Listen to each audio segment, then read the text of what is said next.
വിജയ് സേതുപതി നല്ലൊരു നടനും നല്ലൊരു വ്യക്തിയുമാണെന്ന് പറയുകയാണ് നടി രമ്യ നമ്പീശൻ. അദ്ദേഹത്തോടൊപ്പം അഭിനയിക്കുമ്പോൾ അഭിനയത്തിന്റെ ടെക്നിക്കുകൾ ധാരാളം മനസ്സിലാക്കാനാവുമെന്നും ഒപ്പം അഭിനയിക്കുന്നവരെ പ്രോത്സാഹിപ്പിച്ച് അവരുടെ കഴിവുകൾക്ക് അദ്ദേഹം ഐഡന്റിറ്റി ഉണ്ടാക്കി കൊടുക്കുമെന്നും നടി പറയുന്നു. വിജയ് സേതുപതിയോടൊപ്പം ഇതുവരെ 3 തമിഴ് സിനിമകളിൽ അഭിനയിക്കാൻ രമ്യ നമ്പീശന് സാധിച്ചിരുന്നു. ഞങ്ങൾ തമ്മിൽ നല്ല കെമിസ്ട്രി ഉണ്ടെന്നും വിജയ് നല്ല നടൻ മാത്രമല്ല നല്ലൊരു മനുഷ്യൻ കൂടിയാണെന്നും രമ്യ നമ്പീശൻ പറയുന്നു.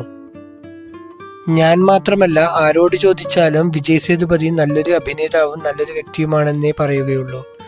അദ്ദേഹത്തോടൊപ്പം അഭിനയിക്കുമ്പോൾ അഭിനയത്തിന്റെ ടെക്നിക്കുകൾ ധാരാളം മനസ്സിലാക്കാനാവും. അദ്ദേഹം തന്നോടൊപ്പം അഭിനയിക്കുന്നവർക്ക് അഭിനയത്തിന് ചില ടിപ്സുകൾ നൽകും. ഒപ്പം അഭിനയിക്കുന്നവരെ പ്രോത്സാഹിപ്പിച്ച് അവരുടെ കഴിവുകൾക്ക് അദ്ദേഹം ഐഡന്റിറ്റി ഉണ്ടാക്കി കൊടുക്കും. ഞങ്ങൾ തമ്മിൽ നല്ല കെമിസ്ട്രി ഉണ്ട്. നല്ല നടൻ മാത്രമല്ല നല്ല മനുഷ്യൻ കൂടിയാണ് അദ്ദേഹം, രമ്യ നമ്പീശൻ പറഞ്ഞു. സിനിമയുടെ കഥ കേൾക്കുമ്പോൾ ഹീറോ ആരാണെന്ന് നോക്കാറില്ലെന്നും ആ കഥയും അതിലെ കഥാപാത്രവും ഇഷ്ടപ്പെട്ടാൽ താൻ അഭിനയിക്കാൻ സമ്മതിക്കുമെന്നും നടി അഭിമുഖത്തിൽ പറയുന്നു. കൂടെ അഭിനയിക്കുന്നത് പുതിയ ഹീറോ ആണെങ്കിൽ ഏറെ അഭിനയ സാധ്യതയുണ്ടെന്നും രമ്യ കൂട്ടിച്ചേർത്തു. ഒരു സിനിമയുടെ കഥ കേൾക്കുമ്പോൾ തന്നെ ഹീറോ ആരാണെന്ന് നോക്കാറില്ല. ആദ്യം ആ കഥയും അതിലെ കഥാപാത്രവും എനിക്ക് ഇഷ്ടപ്പെട്ടാൽ ഞാൻ അഭിനയിക്കാൻ സമ്മതിക്കും. പിന്നെ പുതിയ ഹീറോ ആണെങ്കിൽ ഏറെ അഭിനയ സാധ്യതയുണ്ടാവും. ആർക്കൊപ്പം എന്നതിനേക്കാൾ എൻ്റെ കഥാപാത്രം എന്താണ് എന്നതിനാണ് പ്രാധാന്യം കൊടുക്കുക, രമ്യ നമ്പീശൻ പറഞ്ഞു.